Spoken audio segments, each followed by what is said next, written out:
Hello, gorgeous soul. Welcome to Susie's Enchanted Crossroads.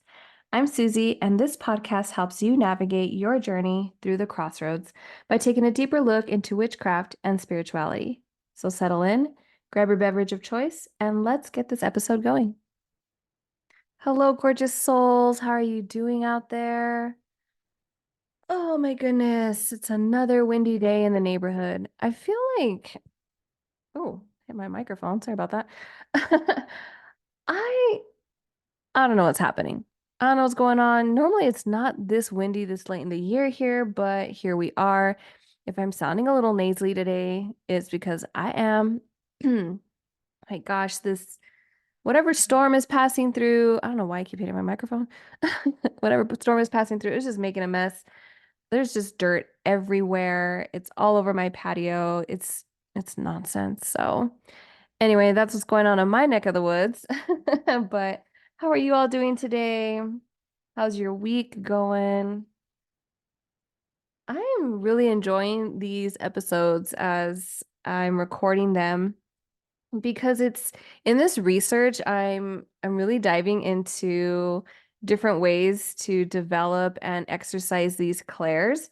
So it really gets me like amped up like, oh, I hadn't heard or seen that exercise before to develop this clair. And I don't know, this is why I love doing the podcast. I really, really do. So if this is your first time listening, hello, welcome. I would go back. If you're just interested in the clairs, just going back to the very first episode I really went more into detail about how everybody has these abilities, but also differentiating between your anxiety and your psychic abilities. Also, taking mental health into account, especially if you're one that deals or has issues with mental health. Because when we do this work, in no way, shape, or form should it seem scary or harmful in any way. So you're just really being mindful and taking care of yourself. And yeah, that's all I got to say on that. And the reason I bring that up is because I had seen a video of people saying that if you are on any type of medications, that it hinders you from receiving from spirit. No. Absolutely not. Continue to take your medications. They are there to help you, keep you safe. And if anything, being on your medications can actually help you connect better with spirit, depending, right? On medications. I'm not a doctor, I'm not in the medical field. So if you're on a medication for a reason, please, please, please don't stop taking that because you heard someone tell you or said on a video that it's going to hinder your abilities. It is definitely not. So I did want to just restate that as we are diving deep into these Claire and psychic abilities. Okay, enough about that. It just, people like that just, it can really get under my skin. And then, you're scrolling through the comments and I'm like, I'm not going to contribute to this. Really, it just is what it is at this point. People are wild. Don't be thinking about things that they're posting. Anywho. All right. So today we're going to be talking about clairvoyance. And clairvoyance is a clear sense of vision. So, psychic sight. This is the one that's quote unquote most famous. You've probably heard it multiple times being clairvoyant, that psychics are clairvoyant and all that stuff. However, there are lots of psychics that don't use this sense because they're stronger in their other clairs. And as I've said in the previous episodes discussing clairs, everyone has psychic abilities. Yes, you gorgeous soul, you have it. The only thing is that if you are feeling that you do not have any of these clairs, any of these psychic abilities, is because there's a block there. So either your ego's getting in your own way, you feel that you're undeserving, or someone had told you that's weird or don't do that, or you have an expectation or some type of skepticism that's not set in curiosity, where it's going to stop you from developing these clairs any further. So I did receive a message where it's like, oh my gosh, I remember when I was a kid and I would have these imaginary friends, but I creeped everybody out. So I stopped speaking to these friends or guides or spirits. I also received a message where sometimes it can be scary, especially when you're young or at any age, but just to know something's going to happen, as we discussed with Claire cognizance, but knowing it's going to happen, trying to tell people like this was going to happen, and then it happens, and then at least this person that was discussing this with me were like, all of a sudden now everyone's looking at me like I'm the freak. And that is something that can put a block on your psychic abilities. So don't fret. Just like anything else, it's a part of you. It's not scary. It's just exercising the muscle, so to speak. So today we're going to be talking about clairvoyance. So again, this is clear seeing. This involves receiving intuitive information and also insights about people, situations, events, anything through visual images or symbols in your mind's eye. So if you think about your third eye, which is if you see your eyebrows right in the middle there, that is what kind of captures that image or the symbols. And those that have really good clairvoyant abilities actually receive these intuitive visuals or imagery, and it's very, very vivid. They can see it almost very perfectly. And as far as myself, I know that I didn't know that I was clairvoyance. As I said, I thought it was very much just clairaudience because I would hear a lot of things, but visually I would see, like I would just receive all these images in my head, and I didn't know what it was. I'm also a very, very, very vivid dreamer. And a lot of times my dreams would become a reality. And I had said this in passing to my dad, and he had told me that my grandmother had the same thing, his mom, that she would dream or think of something and it would happen. And of course, it would kind of scare people, but it's like I said, on any of these, it's what we don't know. It's that fear. That's why we're scared because we don't know about it. We don't know it. Why is this happening? But again, I'm going to give you some exercises and things that you can do to kind of really exercise whatever clair any of the clairs that you're interested in or all of them. But for this one, I really did resonate a lot with the clairvoyance. And not just because it's popular. I didn't understand what it was. I was just like, oh my God, that's freaky. I don't want to dream anymore if that's how it is, but it's just something that I couldn't stop. So with your clairvoyance, you again may see premonitions or maybe scenes or dreams and they end up coming true. You may have past relatives that come to visit you. It's like seeing a movie in your head. If you go to the movie theaters and you see the projector, boom, that's kind of what it's like, right? And it just gets played for you. And it's not just about future things, it could also be about past things. They can come to you during meditation, or sometimes it's just out of the blue for you. You can be out getting ice cream, and all of a sudden you just get a clear visualization of something, and you have no idea why it's appeared in front of you. Now, I will say this, as I was receiving my Reiki attunement, I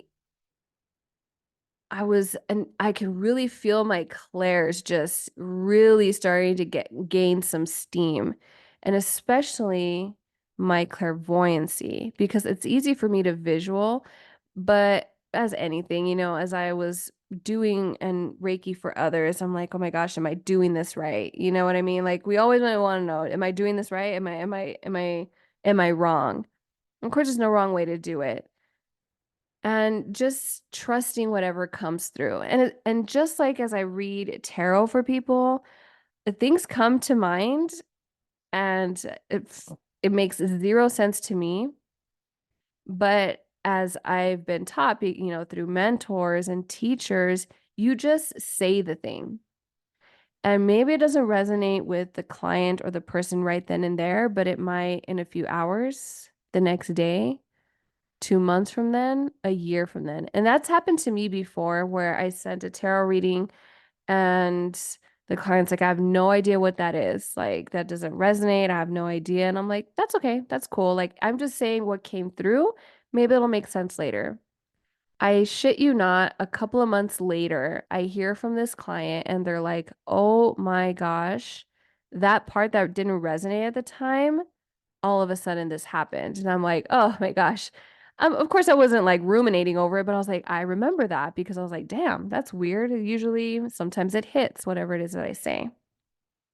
So just really being drawn and trusting, and this goes for all of the clairs, just trusting whatever comes through. You don't know why you're going to say it. You don't know why you hear it. You don't know why you see it or know it or whatnot, but just trust in it. This is how we start developing that muscle for the clairs. So, as you're clear seeing, like I said, you may see visions, images, sometimes it's a scene or symbols. And when we see these symbols, sometimes they just come and go so quickly that sometimes I need to spirit like if you could just have that flash a little bit longer because I can't really tell what that was. Was that like a cat's nose? Is that like just an animal? Like what was it? It was so up in my third eye. And as quickly as they come, they go. And with the clairvoyance, you're not only limited, like I said, in connecting with spirit, but also for you're gaining that insight. So here are some ways that you can develop your clairvoyance ability.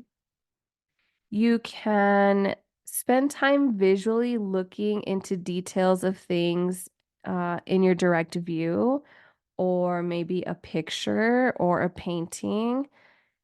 Just once you have a mental snapshot of what you're looking at, what you're viewing, you're going to try to recreate that in your mind's eye. So that third eye, right between the eyebrows, right then. And you're trying to produce the same detail as you observed. So this could be wherever you're at right now, if it's safe, just maybe placing your feet on the ground and you close your eyes and you take a big deep breath in, exhale out, kind of settle in. And then opening your eyes and really seeing what's in front of you, directly in your sight line, really looking at what's in front of you. And once you've taken in this picture, right, this snapshot of what's in front of you, you close your eyes and you're trying to write, like, I don't say write in detail, but mentally write in detail or paint in detail exactly what was in front of you, the exact same way. And seeing all of the detail in that snapshot. What colors pop out? What shapes? Is there a symbol that you didn't think you saw before? And once you open your eyes again, kind of seeing what's in front of you again and really seeing things in a deeper sense. So for myself, I was looking, not much to look at where I am, but it just really seeing whatever's in front of you, even as simple as it is like a fence or a wall. As you are looking at that, maybe you notice like, oh, there's like a little bug right there on the right side. What kind of bug is that? Praying mantis? There's shadows being casted on this fence. And that those little things, those details is what you can start using. And then when you close your eyes again, trying to recreate that. I thought that was a really cool way to start working on developing that clairvoyance. You can practice visualization exercises during meditation. Again, maybe doing a guided meditation, imagining the scenes. And when you see these scenes, seeing the colors or the symbols, and really paying attention to what appears in your inner visions. And trust whatever images and things that come up, right? So anything that comes up in your mind's eye. Then when you're walking out and you're living your mundane life and you're engaging with things, really looking at things with a almost like a magnifying glass. Like you're looking deeper into what you're seeing. So artwork or symbols. If you do any kind of cartomancy or any divinatory things, instead of just picking up and seeing the card, really seeing all of the detail that's there. And when you start looking at that detail, then we can start exercising what we need to developing those any of these clairs, but especially the clairvoyance.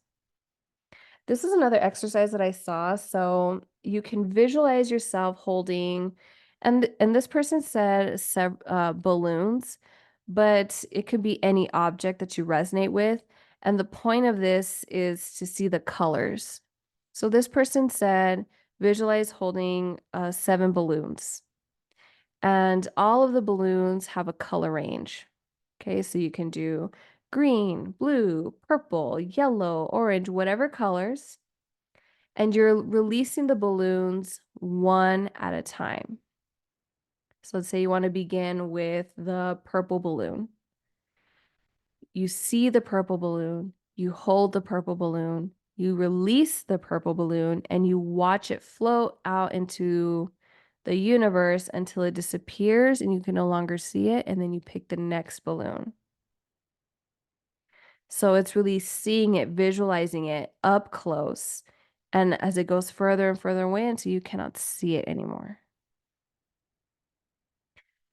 Another thing that came to mind was working with your inner child and using like your imagination. And using your imagination is actually really good in strengthening your clairvoyant abilities. And imagination, as you see with kiddos, is just amazing. So if you have children or nieces and nephews, young little cousins, start playing with them and use your imagination with them because then you can really start seeing clear images. I ran out of water. What else here?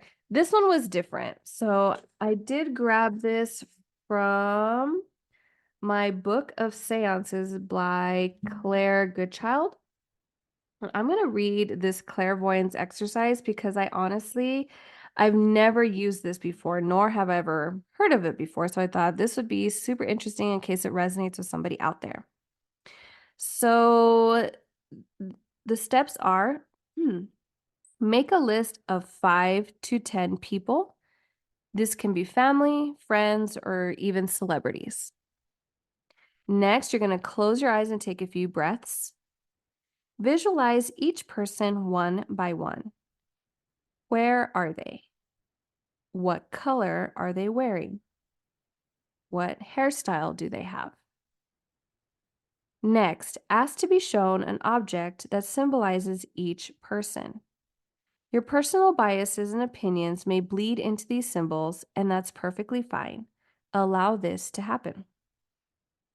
Write down the symbols for each person and any impressions you got. What were the symbols? Were they clear symbols and straightforward? Were some unexpected? So here she has an example. After picturing your Uncle George, you see a horseshoe. This can mean he is someone who is very lucky in life. Okay, cool. That's cool. I had never heard of or seen an exercise like this, but if you know these people, right, and you're picturing them somewhere and what they're wearing or where they are, their hair, like this person, their hairstyle, are they in a car? Are they walking? Like, what are they doing? And then to actually do or see a symbol that comes through and writing it down. It's like, all right, why did I see this symbol? Why does this symbol resonate with this person? That is a fun exercise. I know for sure that I'm going to try that one for sure. All right, gorgeous souls. That's all I have for clairvoyance.